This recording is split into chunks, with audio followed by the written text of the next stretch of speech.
पनवेल शहरामध्ये पोलीस आयुक्तांची एंट्री, अधिकाऱ्यांची उपस्थिती, जनतेकडून कौतुक, सरत्या वर्षाला निरोप देत नववर्षाचे स्वागत करण्यासाठी देशभरात उत्साह असताना नवी मुंबई पोलीस आयुक्तालयात देखील विविध शहरांमध्ये नववर्षाचे जल्लोषात स्वागत करण्यात आले।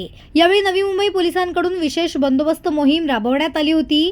ठिकठिकाणी बंदोबस्ताचा आढावा घेण्यासाठी स्वतः नवी मुंबईचे पोलीस आयुक्त मिलिंद भारंबे हे स्वतः छत्रपती शिवाजी महाराज चौक येथे उपस्थित राहिले। यावेळी त्यांनी माध्यम प्रतिनिधींशी संपर्क साधला व जनतेला सतर्क राहण्याचे आवाहनही केले।